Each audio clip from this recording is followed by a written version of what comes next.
Bon, bah, il n'y a rien qui va. D'abord, demain, c'est la dernière journée, donc ça, c'est pas cool du tout. C'est la fin de la croisière. J'étais bien tout seul sur Jack, ça le faisait bien. C'était. Bon, ça m'embête un peu de retourner bosser. Mais bon, quand il faut, il faut. Ensuite, demain, j'ai 45 000 pour rentrer, donc ça fait quand même une bonne route. Parce que 45 000, a priori, ça va me faire 9 heures de nage, ça fait beaucoup. Mais j'avais pas vraiment d'alternative, puisque aujourd'hui, le vent était vraiment contraire, donc ça m'aurait fait faire, si je veux faire une étape à La Rochelle, j'aurais dû faire un truc contraire, donc c'était pas terrible. Bref. Ensuite, quand je regarde les marées, ben, la marée elle est à 15h50 à l'île d'Aix.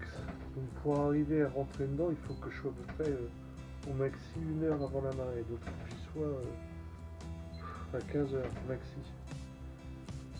15h maxi. Moins 9h. Ça fait départ 6h. Donc ça on commence à avoir des mauvaises nouvelles là. Bref. Bon, quand il faut, il faut. Et ensuite, on prend la météo. Alors là, la météo, ils me disent vent Beaufort 2. Pas de problème. Nord-ouest. Ah, il y a du bon sens en plus. Tout bon. Mer agitée, devenant forte. Ça, c'est moyen en termes de confort. Houle, un 5 à 2 mètres. Bon. Temps, pluie, puis averse. Visibilité moyenne sous averse. Donc, je vais me lever tôt pour me faire brasser toute la journée pendant 9 ou 10 heures sous la pluie. Puis la plaisance, c'est l'intérieur d'une machine à laver, donc c'est un pas du tout ça. Bref, en attendant, on va se coucher vite fait pour avoir la pêche demain matin. Ben voilà ce que ça dit. Hein.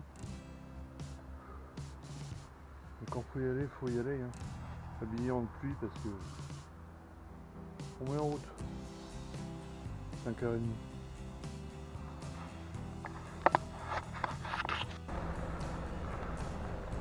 Bon, je vais pas faire beaucoup d'images parce que en plus je sais même pas si la webcam est étanche. Donc je voudrais pas la détruire.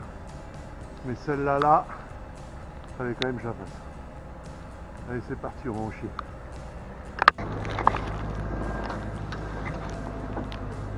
Bon, alors voilà comment c'est.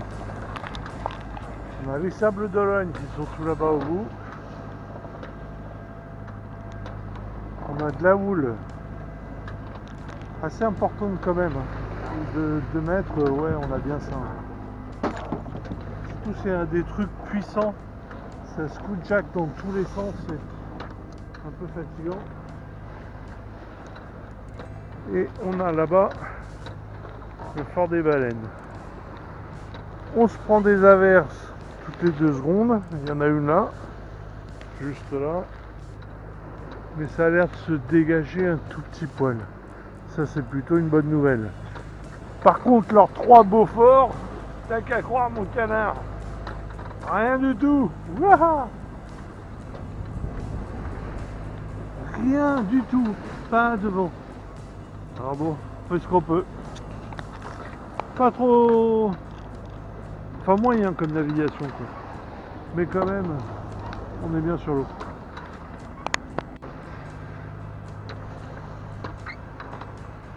Le phare des baleines. Donc c'est le nord de l'île de Ré. Je voulais m'approcher un peu plus du phare, mais on voit que ça déferle. Il y a trop de houle. Il y a trop de houle. Et en plus, comme il n'y a pas de lumière, je suis même pas sûr qu'on voit quoi que ce soit. Sinon, la situation n'a pas beaucoup bougé. Toujours des vagues assez importantes, quoi, de la houle.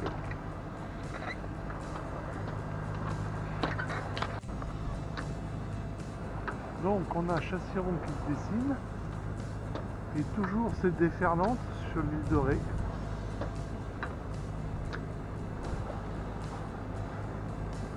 clocher d'Ars. Très reconnaissable. Et là-bas, le phare des baleines. Et on voit bien que ça se déferle quand même sacrément. Alors, je vais prendre la barre, je vais pas le laisser au pilote auto. Je me méfie un peu là. Alors, on a l'île de Ré qui défile gentiment. On a Chasseron qui nous signale le début du Doléron. L'île Doléron derrière. Et on va jouer au jeu qui aura marqué cette croisière en solo. C'est je fonce à travers la zone de mouillage sans y voir rien du tout. Rien du tout, là j'exagère. J'en vois déjà 2. 3. On va faire attention quand même.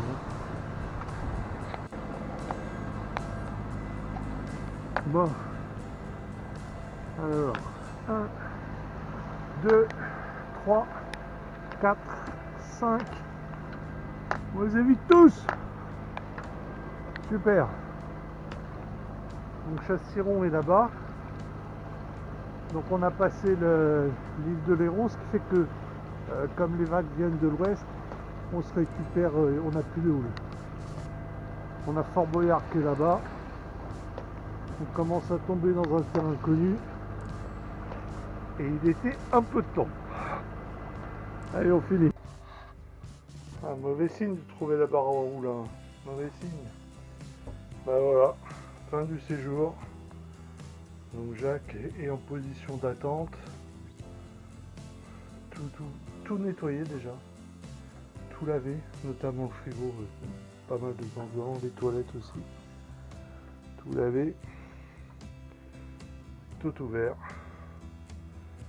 À suivre. Je vous montre comment c'est dehors. Ah ça c'est sûr, j'aurais bien aimé avoir ce temps-là hier. Hein. Au lieu de ce...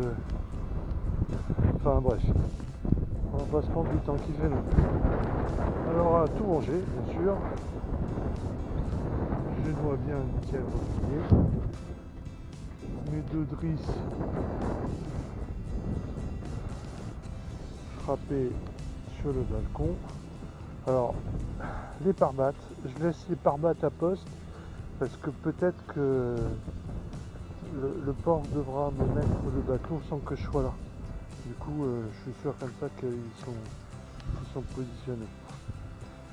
Donc là, le seul truc que j'ai fait, c'est que j'ai condamné les trous dans la baume avec du scotch. On verra ce que ça donne. Parce que je veux pas de passagers clandestins. Je mets des bouteilles comme ça sous les bouts du piano. Ça évite qu'elles restent en contact avec le pont et qu'elles moisissent. Voilà. Bon, tout est fermé. J'ai aussi démonté le GPS et isolé la cosse. Allez, on ferme en go. Alors, d'en bas. Et bien d'en bas, il n'y a pas eu de soucis. L'antifouling s'est pas mal comporté. C'est tout nickel. Hein. C'est resté vraiment super glissant. J'ai rien qui réapparaît.